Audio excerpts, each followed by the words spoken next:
The Small Home Hero Award is an annual award that recognizes a local organization, individual, business who is making use of the innovative techniques to increase access to home ownership through the building, financing, design, and/or zoning of small homes.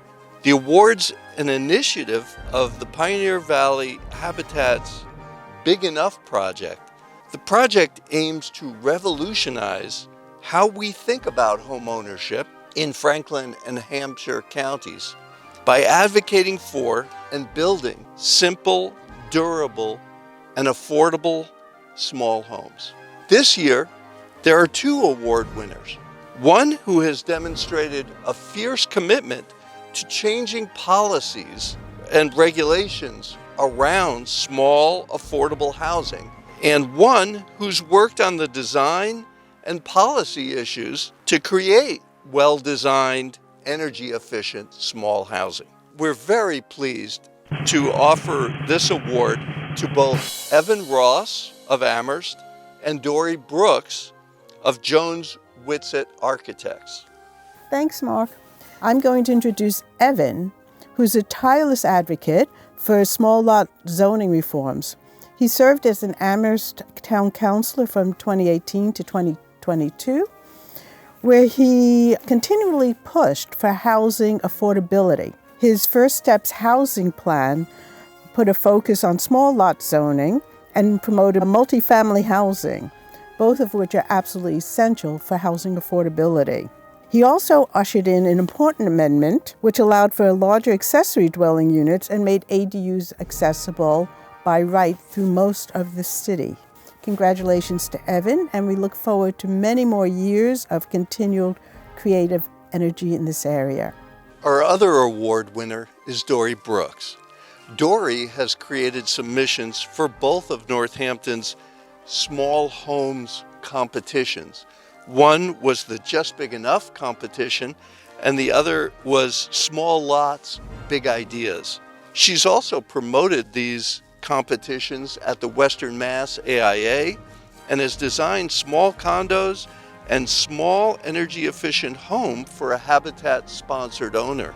Dory has consistently promoted small and less expensive green homes on both a local level as well as a state level in her work with the board of directors of the American Institute of Architects.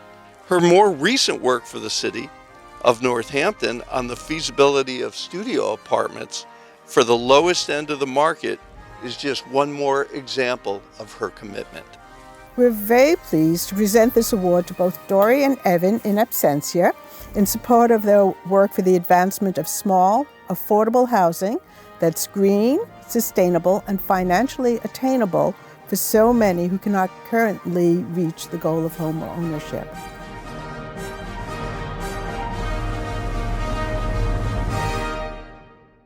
I'm honored to have won. I don't know that it's really fair to say me. I'm a principal of an architecture firm, and we collectively chose to work on a project, starting with Habitat for Humanity on a small home project, and it really was for us more of an investigation, and we engaged on that together as a firm, and Molly Clark, a design associate in the firm, really did a lot of the work on that particular project. It means a lot to us because, to be honest, architects often try to be invisible. You know, we're listeners and facilitators of design, not necessarily forcefully pushing our own design perspective on people. I think this kind of came our way because we as a firm don't look at a project individually. We look at the larger context. So our work on housing has actually evolved. We're actually a firm known for doing public schools, and for years that was what we did. And what that allowed us to do is really work with communities. And in working with communities, we, I think, became really sensitive to a lot of things that are happening right now in terms of the inequity between different communities and the struggles of families. And I personally was motivated by what I see as a real housing crisis happening in Massachusetts that was just going to keep evolving. So I think we were seeing a real need to try and ask bigger questions around housing. As a resident of Northampton, I was also really interested in 2010 when the city changed its zoning to allow small infill development to occur. And I actually started working with the city planning department to try and help people see what could be done in these small, what they called goat lots, that would allow people to put ADUs up and things like that. And that is, to me, where architecture needs to be looking to work with planners and with policymakers in a way that's perhaps different than the way architects used to work. How do you address real needs in a community when things aren't perfect? And how do you make a mark there? We're trying to really talk about architecture as building community. Working on this project and then getting recognition for asking those big questions and encouraging people to ask those questions. That's satisfying because it makes me feel like the direction we're going as a firm. So yeah, that feels great. When I decided to run for office back in 2018, my primary motivation was to work on housing affordability.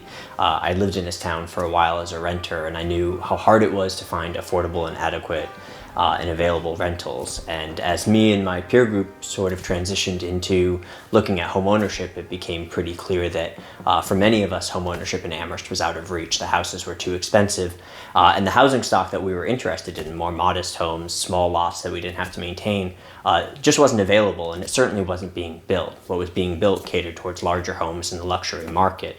And so I ran for office primarily to work on housing affordability, and that's what I was focused on in my time there. Because I also thought it helped meet many of the goals that the town had around equity and diversity, and certainly around climate as well. And so to me, housing was a pathway that linked all of these priorities that I had and that the town had together. And so I dug into zoning reform, and I led on that issue, and I advocated for a lot of smart zoning reforms to help open opportunities for greater multifamily development, greater housing production, and greater small home development. And we set the groundwork for a lot of that. We passed a comprehensive housing policy. We developed a list of really smart progressive zoning priorities that included more opportunities for small home development. And we were able to get one really important zoning reform passed, which was opening the door to more accessory dwelling units by making them by right. And so that was all part of lowering barriers and incentivizing small home development with ADUs. So I'm continuing to be an advocate for zoning changes that can allow this. And I think there's a lot here, and there's a lot more that we can do.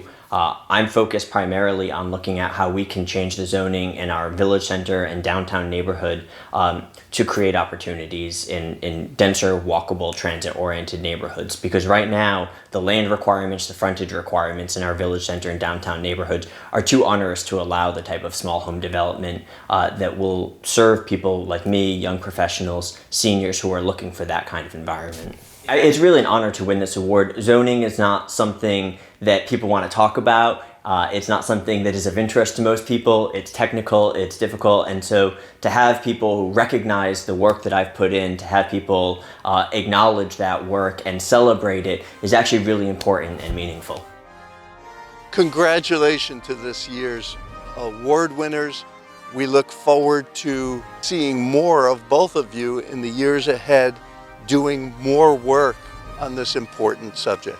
Thank you for using your skills and knowledge to support justice for everybody who needs housing.